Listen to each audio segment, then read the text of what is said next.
And the conference compromise, which we're going to walk through page by page, and then we will take a package vote once we get through pages 21 through 31. I just wanted to start by saying that there's been significant work among staff on language.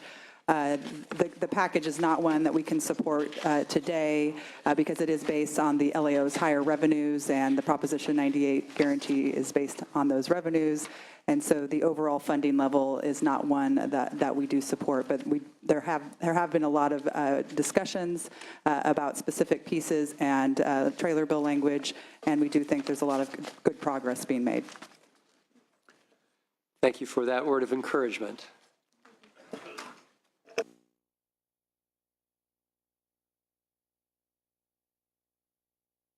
Ms. Hyman, can you help us with pages 21 through 31? Certainly.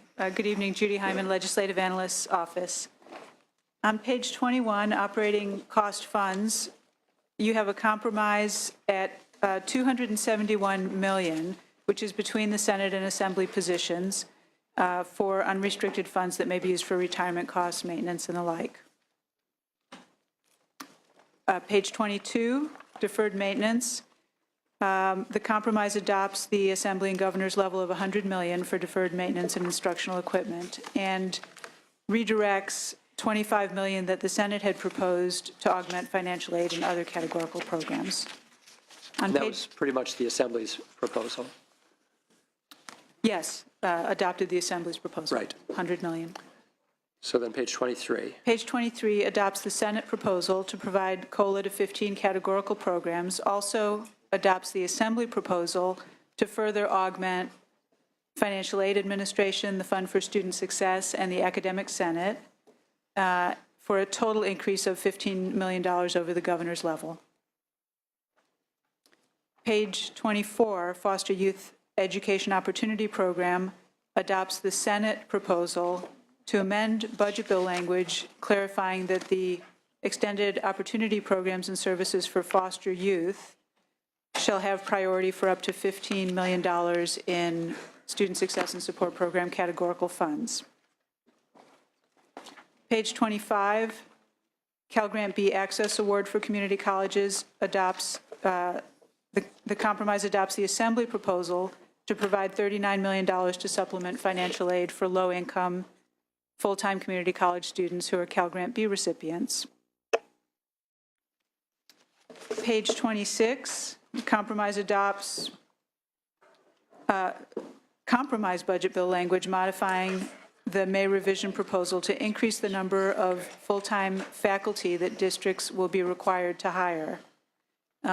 Specifically, the districts, depending on which quintile they're in terms of their full-time faculty percentages, and the quintiles are now adjusted based on enrollment, so it's the top 20% of enrollment, et cetera, will have to spend between $73,057 and at the low end of full-time faculty percentages to $125,000 at the high end, and there's a range in between there. This increases the minimum. And as you mentioned, we're lessening the difference in the quintiles. Right. You're increasing the minimum hiring obligation for districts by 807 full-time faculty members, as opposed to about 600 in the governor's proposal. And in terms of actual faculty hiring, this would result in 43 of 72 districts being required to hire a total of 538 new faculty. So that's 146 more than the original proposal. The language also limits the increase in a district's full-time faculty hiring obligation resulting from this action to no more than 75%, and provides that any funds from this item that districts are not required to use to hire full-time faculty should be used to enhance student success through the support of full-time and part-time faculty.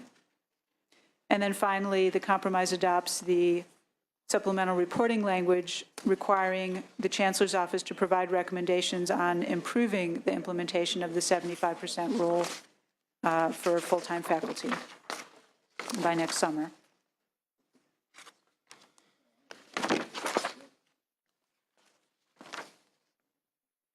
Okay, page 27, professional development. You have a compromise at $15 million for faculty and staff professional development, with $6 million designated for professional development associated with the implementation of Senate Bill 80, which authorizes community college baccalaureate pilot programs.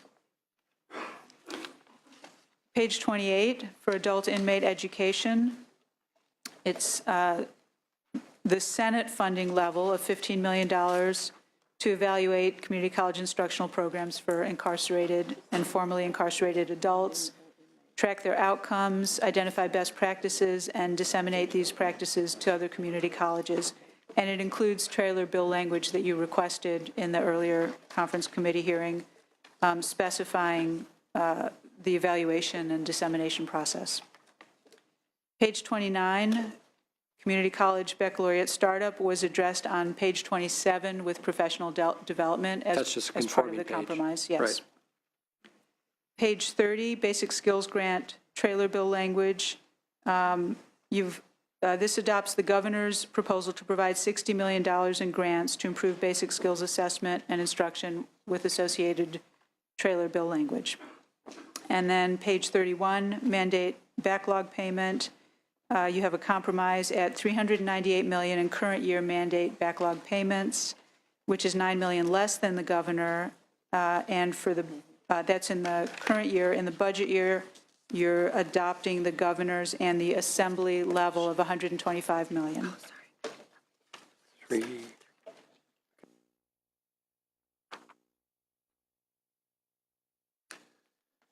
Thank you, Ms. Hyman. This has been a real effort to find some common ground on very complex areas to make sure that we deal with student needs, faculty needs, fund a very successful opportunity with adult inmate education in our prison system, which will allow us to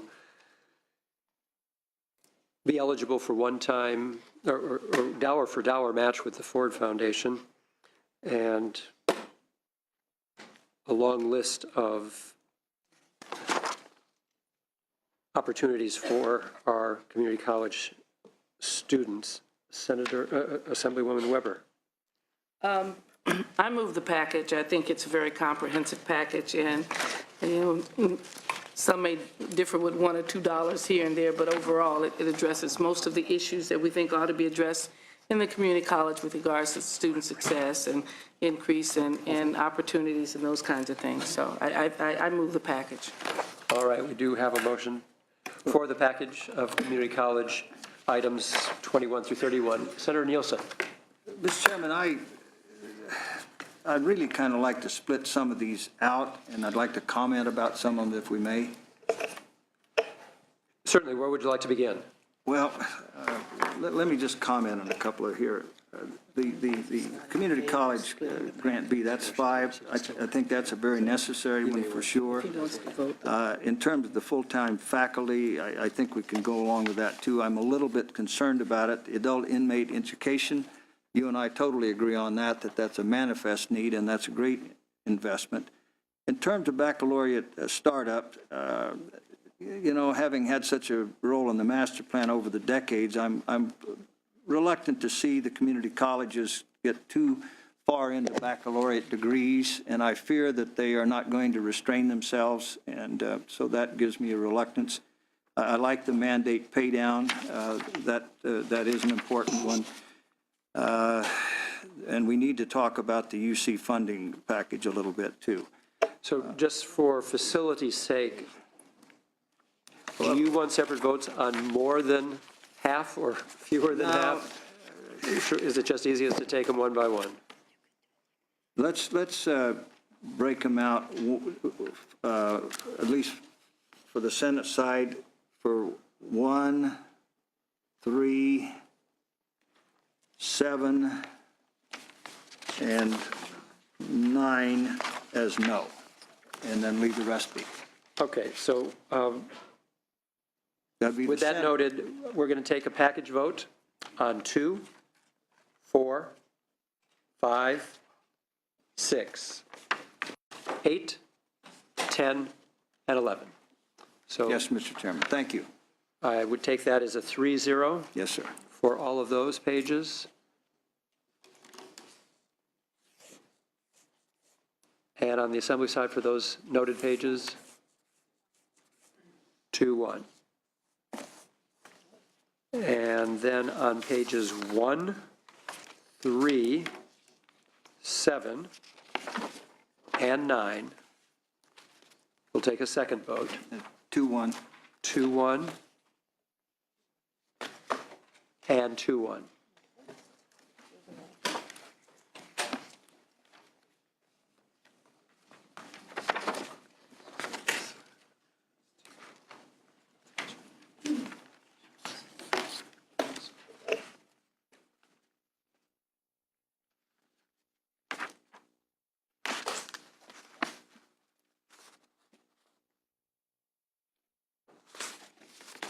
Okay, so this one's done, right?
That's it.